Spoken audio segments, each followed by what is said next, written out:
Kovai Shankar IAS அகாடமியில் TNPSC group 1 தேர்வில் வெற்றி பெற்றவர்களுக்கு பாராட்டு விழா.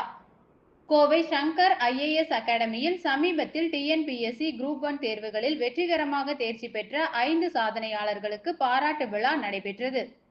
புதுதில்லியின் முன்னாள் யுபிஎஸ்சி உறுப்பினரும் சென்னை அண்ணா பல்கலைக்கழகத்தின் முன்னாள் துணைவேந்தருமான பேராசிரியர் இ. பாலகுருசாமி தலைமை விருந்தினராக பங்கேற்று தேர்வில் வெற்றி பெற்ற வணிக வரி உதவி ஆணையர் மதுவர்ஷினி, கிராமப்புற மேம்பாட்டு உதவி இயக்குனர் ஹர்ஷா மற்றும் டிஎன்பிஎஸ்சி பியூலா வயலட் ஆகியோரை பாராட்டினார். பேராசிரியர் இ. பாலகுருசாமி அவர்கள் அகாடமியின் சாதனையாளர்கள் மற்றும் அதன் மாணவர்களுக்கு உரையாற்றினார்.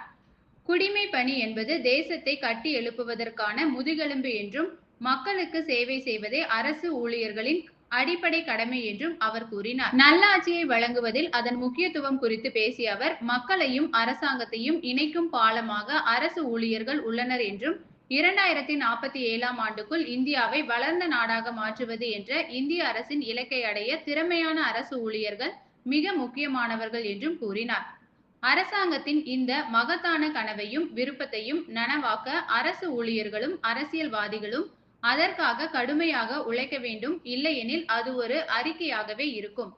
இந்தியா தனது கல்வி முறை, சுகாதாரம் மற்றும் தனிநபர் வருமானத்தை மேலும் மேம்படுத்த வேண்டும் என்றும், அவ்வாறு செய்வது நமது நாட்டை அரசாங்கம் விரும்புவது போல வளர்ந்த நாடாக மாற்ற உதவும் என்றும் பேராசிரியர் இ. பாலகுருசாமி பேசினார். அரசு ஊழியர்களாக மாற விரும்புவோர் புறநிலையாக முடிவுகளை எடுக்கவும், சமூகத்தின் கோரிக்கைகள், பிரச்சனைகளுக்கு விரைவாக பதிலளிப்பவராகவும், பணியில் மிகுந்த வெளிப்படைத்தன்மையை கடைபிடிக்கவும், பொறுப்புணர்வுள்ள நபராக இருக்கவும் கேட்டுக்கொண்டார்.